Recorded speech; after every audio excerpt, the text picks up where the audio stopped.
रीना की माँ बहुत पहले ही बीमारी के कारण मर चुकी है, लगभग उसके बचपन में ही। पिताजी ने ही उसे पाल पोस कर बड़ा किया है, एक माँ की तरह। रीना के सब कुछ उसके पिताजी ही हैं। पिताजी मुझे जल्दी खाना दीजिए, कॉलेज जाने में देर हो रही है। पिताजी जल्दी। अरे इतना हड़बड़ा क्यों रही हो भाई, इस उम्र में मुझसे और नहीं होगा। आपसे नहीं होगा इसलिए तो मैंने कहा था कि किसी को खाना बनाने के लिए रख लीजिए। अरे नहीं नहीं, बिल्कुल नहीं। क्या भरोसा भाई, उनके हाथों जला हुआ खाना खाना पड़ जाएगा, मुझसे तो नहीं खाया जाएगा बिल्कुल भी। तो फिर आप एक और शादी कर लीजिए। मारूंगा एक थप्पड़। अब ये सब बातें करने में तुझे देरी नहीं हो रही है ना?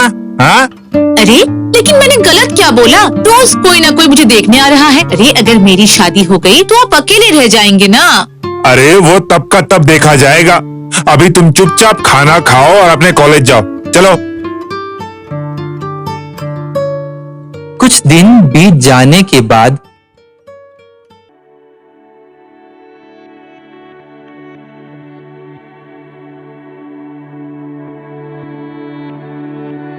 वाह, आपने तो अपनी बेटी को बहुत अच्छे संस्कार दिए हैं। उसकी माँ के जाने के बाद आप जी जी जी, वो मेरी बेटी को तो मैंने ही बड़ा किया है।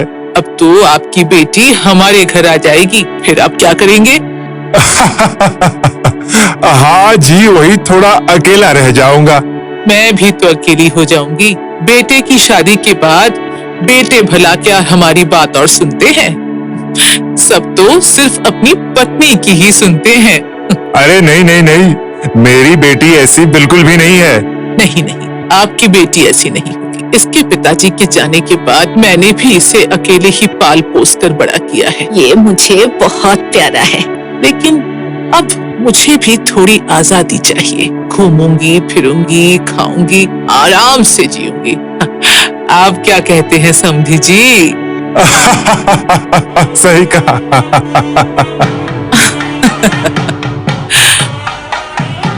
लगभग 1 महीने के अंदर अमल और रीना की शादी हो जाती है।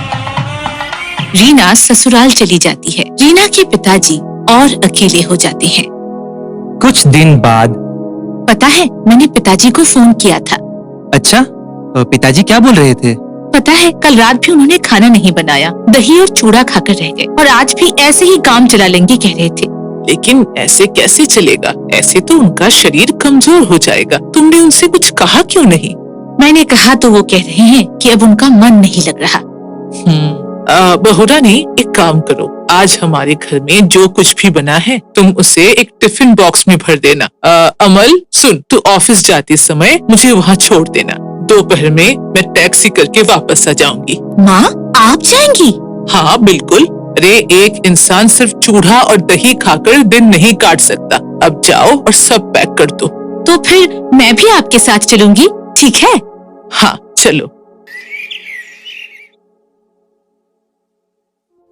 पेट भर गया। अरे इस तरह बगैर खाए आप और कितने दिन रहेंगे? चलिए कुछ दिन हमारे घर से घूम कर आइए। अरे नहीं नहीं नहीं, बेटी के ससुराल में हमेशा जाना सही नहीं है। वो आपकी बेटी का ससुराल नहीं है, मेरा घर है। यहाँ एक दोस्त दूसरे दोस्त को अपने घर आने के लिए कह रही है। पिताजी, माँ बिल्कुल सही कह रही हैं, आप आज ही चलिए। अरे आज ही? हाँ आज ही। हाँ जल्दी कीजिए पिताजी।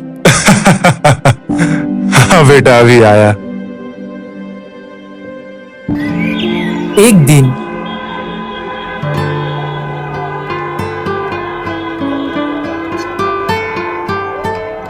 देखा आपने, पिताजी कितनी खुशी से बातें कर रहे हैं। हाँ, मैंने भी माँ को पहली बार इतना खुश और बातें करते हुए देखा है। अच्छा, ये दोनों एक साथ रह सकते हैं क्या? कैसे? मैंने तो सुना कि तुम्हारे पिताजी आना ही नहीं चाहते थे। चलो इन दोनों की शादी करवा देते हैं। अरे ये क्या कह रही हो तुम?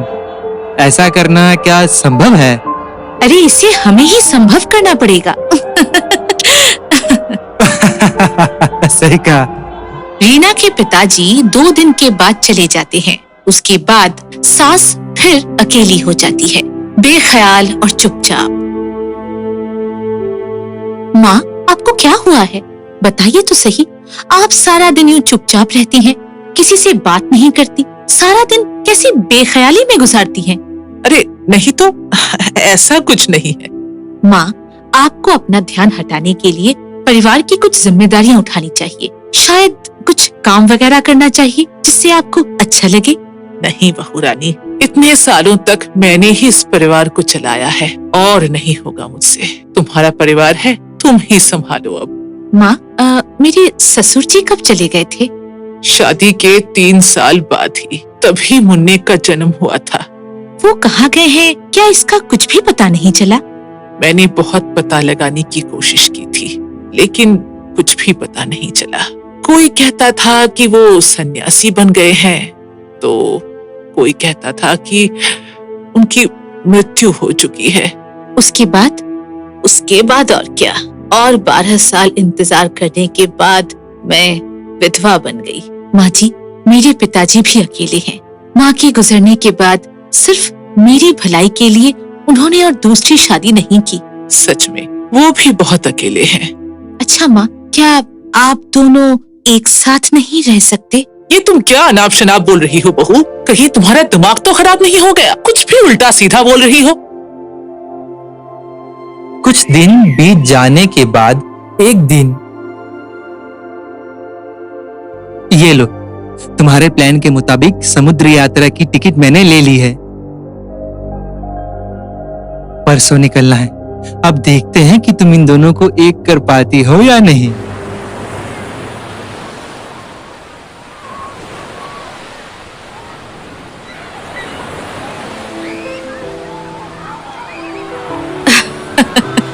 अरे, आप तो बहुत ही मजाकिया इंसान हैं।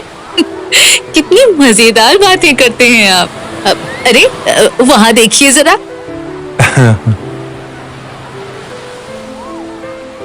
हमारी शादी को 1 साल होने को है।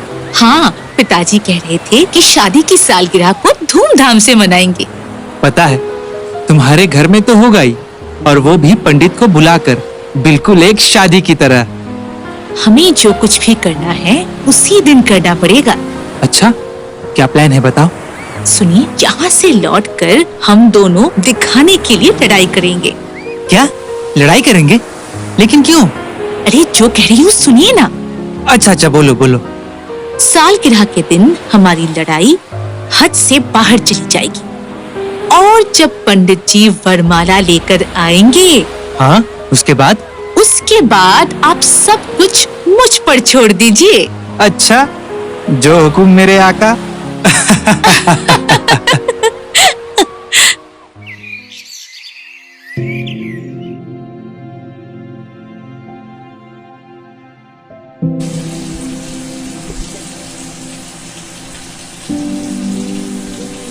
मैंने तुम्हें कपड़े इस्त्री करने के लिए कहा था कि नहीं?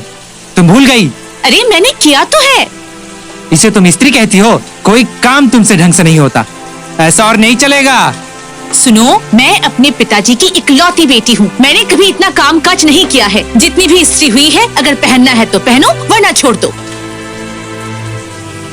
अरे क्या हो गया? क्या तुम लोग रोज रोज ऐसे झगड़ने लगते हो? घूम कर आने के बाद तुम दोनों का बर्ताव बिल्कुल बदल सा गया है। माँ, आपके बेटे को मेरा कोई भी काम पसंद ही नहीं आता। मैं जा रही हूँ। अरे तुम कहाँ जा रही हो? अपने पिताजी के घर। बहू, घर छोड़कर मत जाओ। अरे बेटा, तू उसे रोक ना।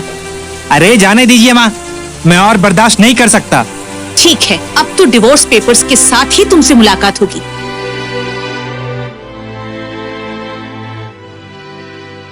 अरे ये तो साधारण बुखार और सर दर्द है, लेकिन ऐसे में भूखे रहने से क्या तुम ठीक हो पाओगी? डॉक्टर अंकल, मुझे कुछ भी खाने का मन नहीं करता। अरे जरा देखो तो, परसों ही इस लड़की की शादी की सालगिरह है और आज ही ये बिस्तर पर लेटी है। मुझे माँ चाहिए। क्या माँ से तुम्हारा मतलब? मेरी सासू माँ। ओ हाँ हाँ हाँ, मैं खबर दे देता हूँ, वो आ जाएंगे। ये लो बेटी, मैं आ गई। देखिए, अगर आप इसे कुछ खिला सकती हैं तो। हाँ, मेरी बेटी तो तब से सिर्फ माँ माँ ही करती जा रही है। माँ, बोलो बेटी, क्या खाओगी? काली मिर्च वाली आलू की सब्जी। ठीक है, आप भी खाएंगे ना? ठीक है, डॉक्टर साहब आप भी खाइए। अरे नहीं नहीं, आप लोग खाइए, मैं चलता हूँ। बहुत सारे पेशेंट मेरा इंतजार कर रहे हैं।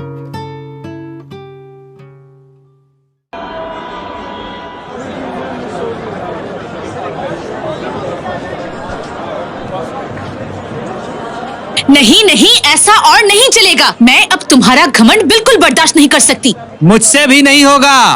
क्या जरूरत थी हाँ लोगों को दिखाने के लिए ये सब फंक्शन करने की और ये सब नाटक करने की? अरे तुम दोनों ये क्या कर रहे हो? बाहर इतने सारे मेहमान बैठे हैं। अरे मेरी इज्जत को क्या तुम मिट्टी में मिलाना चाहती हो? इज्जत और बची ही कहाँ है? अरे तुम तो उसे और डुबा रही हो ऐसे चिल्ला चिल्ला कर। तो तुम भी कहाँ चुप बैठे हो? अरे अब बस भी करो। देखिए आप दोनों बस 1 साल ऐसे रहकर दिखा दीजिए एक साथ। इतना भी आसान नहीं है। वैसे भी आजकल की शादियाँ 1 साल से ज्यादा टिकती नहीं है। ठीक है हम रहेंगे, लेकिन तुम दोनों को भी वादा करना पड़ेगा कि तुम दोनों इस 1 साल में नहीं लड़ोगे। अरे ये क्या कह रही हैं आप सच में रहेंगी? हाँ रहूंगी। रहना है तो इसका मतलब बस ऐसे नहीं, शादी करके रहिए। हाँ बिल्कुल, दोस्त के साथ तो सारी जिंदगी रह सकते हैं, लेकिन शादी के बाद एक पल भी नहीं। अच्छा ठीक है, तो हम भी शादी करके ही रहेंगे। ठीक है तो फिर देखते हैं। पंडित जी। हाँ बेटी बोलो। पंडित जी, आज का मुहूर्त शुभ है ना? अरे हाँ हाँ बहुत ज्यादा शुभ है बेटी। तो चलिए शादी कराइए। अरे लेकिन किसकी शादी बेटी? और किसकी? मेरे माँ और पिताजी की। आ नहीं, हाँ। अरे आ नहीं, हाँ।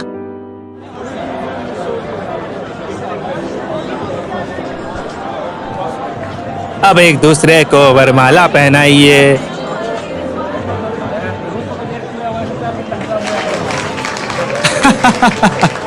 अगले साल इसी दिन हम एक साथ शादी की सालगिरह मनाएंगे।